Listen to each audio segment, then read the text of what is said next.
नमस्कार दोस्तों, SGM education रे यूट्यूब चैनल पर आपका हार्दिक स्वागत है। जैसा कि हमारा जो सभी भर्ती परीक्षाओं के लिए स्पेशल बैच चल रहा था, उसमें हमारा जो टॉपिक चल रहा था व्याकरण। और व्याकरण में जो हम पढ़ रहे थे वो आपने जैसे पिछली कक्षा में समास कंप्लीट पढ़ा था। आज से अपना नया टॉपिक शब्द विचार स्टार्ट करते हैं। तो देखिए, शब्द विचार प्रकरण को, इस टॉपिक को हम समझते हैं।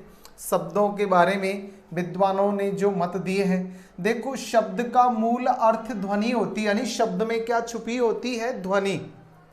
पतंजलि ने शब्द के 4 तत्व बताए हैं। पतंजलि ने शब्द के कितने तत्व बताए? 4, जिसमें उच्चारित, श्रव्य, बुद्धिग्राह्य और अर्थबोध। उच्चारित, श्रव्य, बुद्धिग्राह्य और अर्थबोध।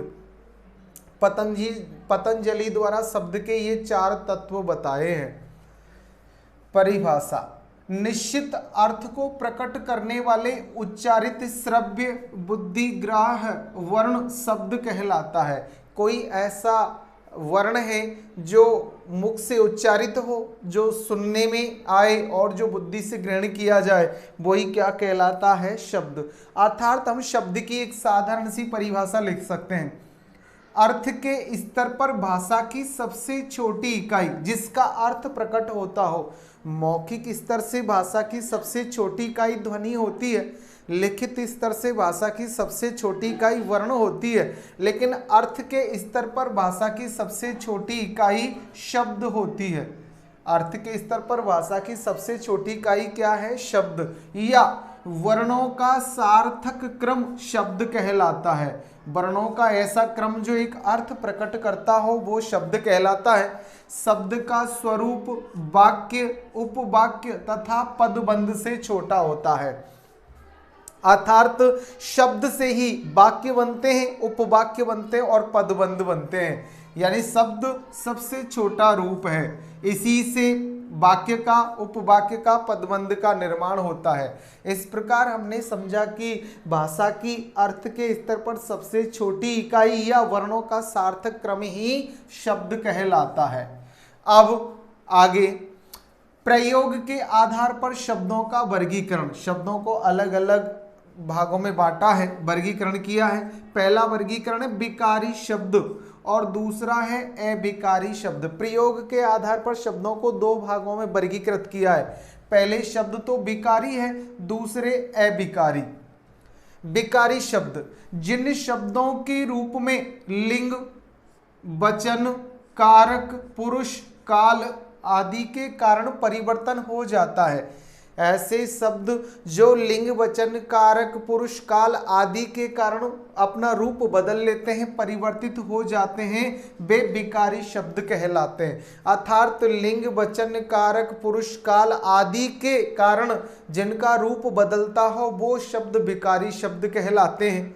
ये विकारी जो शब्द है वो आपके 4 है: संज्ञा, विशेषण, क्रिया और सर्वनाम।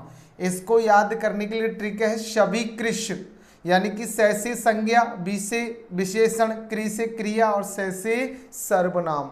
तो विकारी शब्द वो होते हैं जो अपना रूप बदलते हैं, जिनमें परिवर्तन होता है काल, लिंग, वचन, कारक, पुरुष आदि के आधार पर। और अविकारी शब्द दूसरे शब्द है अविकारी, जिन शब्दों के रूप में लिंग, वचन, कारक, पुरुष और काल आदि के कारण परिवर्तन नहीं होता है, वे अविकारी शब्द कहलाते हैं। जिन शब्दों का रूप नहीं बदलता है, जिनमें परिवर्तन नहीं होता है, वो अविकारी शब्द कहलाते हैं। उन शब्दों को कैसे शब्द कहा जाता है? अविकारी। जैसे इनको याद करने की ट्रिक है, ये है आपके क्रिया विशेषण, समुच्चय बोधक, विस्मयादि बोधक, संबंध बोधक, सकारात्मक, नकारात्मक और निपात। ये 6 होते हैं, 6 प्रकार के होते हैं। इसको याद करने की ट्रिक है कृष विष शनि। कृष विष शनि, क्रि से क्रिया विशेषण, स से समुच्चय बोधक, वि से विस्मयादि बोधक, स से संबंध बोधक और फिर स से सकारात्मक, नकारात्मक और नी से निपात। ये 6 प्रकार के अविकारी शब्द होते हैं।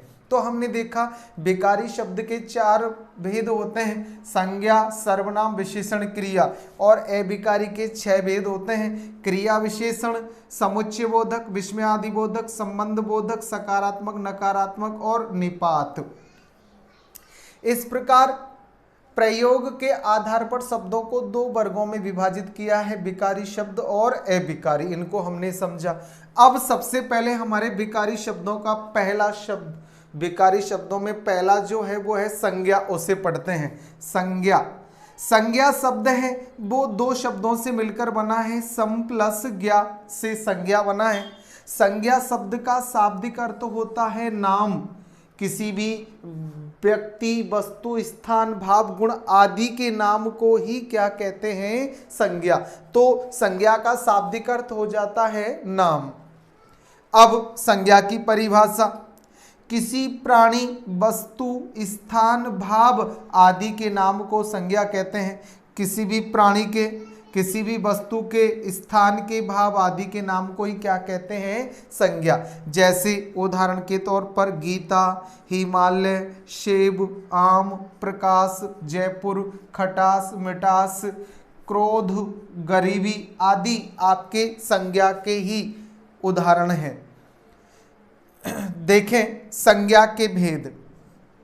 संज्ञा के 3 भेद होते हैं। संज्ञा के मुख्यतः कितने भेद होते हैं? 3। पहला है व्यक्तिवाचक संज्ञा, दूसरा है जातिवाचक संज्ञा और तीसरा है भाववाचक संज्ञा। व्यक्तिवाचक, जातिवाचक और भाववाचक। व्यक्तिवाचक संज्ञा के भी उपभेद होते हैं। इसको 2 उपभेदों में विभाजित किया है, द्रव्य या पदार्थवाचक और दूसरा है समूहवाचक। द्रव्य या पदार्थवाचक और दूसरा है समूहवाचक। तो देखिए यहाँ पहली जो संज्ञा है, संज्ञा का पहला भेद है वो है व्यक्तिवाचक, को हम विस्तृत रूप से देखते हैं। व्यक्तिवाचक संज्ञा, वे संज्ञा शब्द जो किसी एक विशेष व्यक्ति,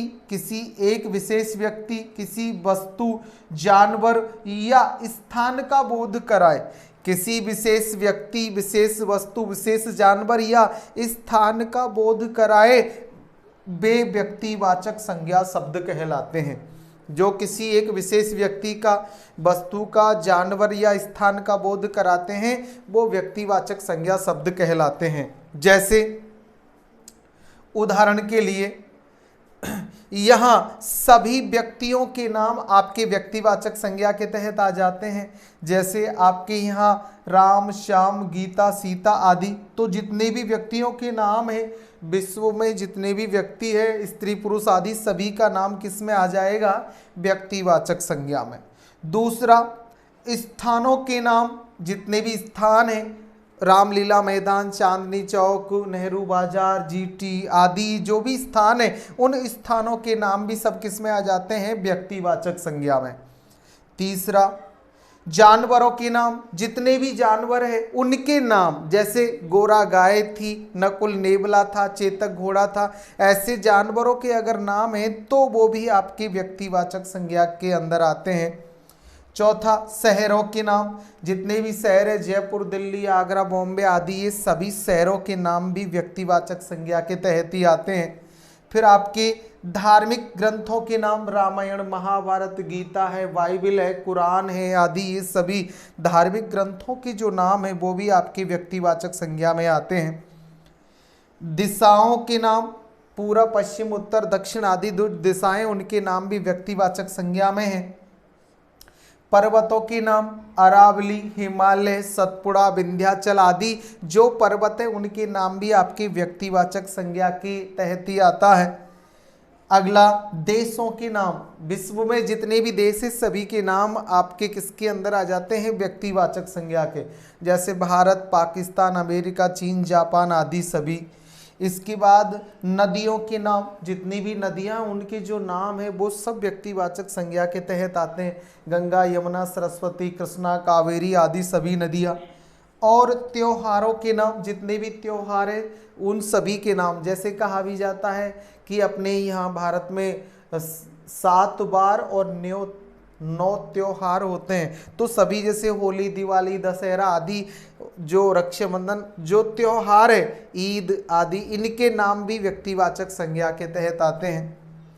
वस्तुओं के नाम, जितनी भी वस्तुएं हैं, जैसे आपके टेबल कुर्सी आदि, जैसे ओरिएंट पंखा है, लक्स साबुन है आदि, जो वस्तु उनके नाम भी आपकी व्यक्तिवाचक संज्ञा में आते हैं। दिनों के नाम सोम मंगल बुध संडे मंडे आदि जो भी है, दिनों के नाम भी व्यक्तिवाचक संज्ञा के तहत आते हैं। महीनों के नाम जनवरी फरवरी चैत्र वैशाख, जैसे हिंदी अंग्रेजी दोनों में कैसा भी नाम लिया जाए वो व्यक्तिवाचक संज्ञा के तहत आते हैं। ग्रह नक्षत्रों के नाम सूर्य पृथ्वी चंद्रमा मंगल ग्रह आदि जो भी है, ये सब आपके ग्रह नक्षत्रों के नाम भी व्यक्तिवाचक संज्ञा में ही आते हैं। समाचार पत्रों के नाम राजस्थान पत्रिका, दैनिक भास्कर, दैनिक नवज्योति, डीएनए आदि, इंडियन एक्सप्रेस, सभी आपके व्यक्तिवाचक संज्ञा के तहत आते हैं। ऐतिहासिक युद्धों के नाम, जैसे तराइन का है, पानीपत का है, खानवा का है, या अपने हल्दी घाटी के जो ऐतिहासिक युद्ध हुए उनके नाम भी व्यक्तिवाचक संज्ञा के तहत आते हैं। तो हमने देखा कि किसी भी व्यक्ति का या किसी वस्तु का या जानवर या स्थान का जो बोध कराए वो सभी शब्द कौन सी संज्ञा के होते हैं, व्यक्तिवाचक। तो व्यक्तिवाचक संज्ञा को हमने विस्तृत रूप से पढ़ा और समझा कि व्यक्तिवाचक संज्ञा किसे कहते हैं। अब इसी क्रम में अब अगली कक्षा में हम पढ़ेंगे जातिवाचक और जो भाववाचक संज्ञा है उसको विस्तृत रूप से देखेंगे।